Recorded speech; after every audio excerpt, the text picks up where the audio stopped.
হে মানব, তোমাকে আবার 40 দিনের জন্য জীবিত করা হলো, যাতে এই দুনিয়ার কি হাল হয়েছে সেটা তুমি দেখতে পারো। আর একটা কথা খেয়াল রাখবে, তোমাকে শুধু তোমার খাস আপনজনই দেখতে পাবে। আরে ওই তো আমার বন্ধু, ওর সাথে কথা বলি। আরে বন্ধু এইদিকে দেখ, আমি আইছি। বন্ধু কথা শোনস না? বন্ধু আমার তো মনে হচ্ছে ও আমাকে শুনতে পাচ্ছে না। আরে ওই তো মুস্তাকিমের ছেলে, ওর সাথে কথা বলি। আরে কামরুল শোনো।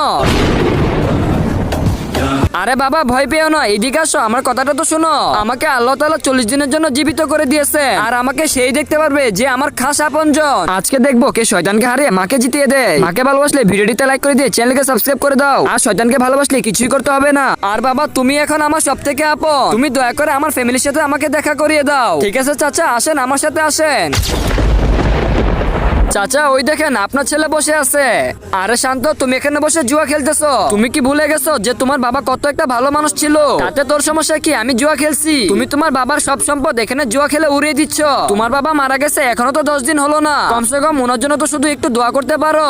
আরে যে মরে গেছে ওর কথা বাদ দে, আমার জীবন আমাকে উপভোগ করতে দে। যা ভাগ এখান থেকে। দেখেছেন চাচা, আপনি তো আপনার সারা জীবন এদের উপর নষ্ট করে দিছে। আপনি তো শুধু সারা জীবন টাকাই কামিয়েছেন। যদি আপনার ছেলে মেয়েদেরকে ভালো কোনো শিক্ষা দিতেন তাহলে ওদের এই অবস্থা হতো না, আর এরা আপনার সম্পদগুলো এভাবে নষ্ট করতো না, আর আপনার জন্য সবসময় দোয়া করতো।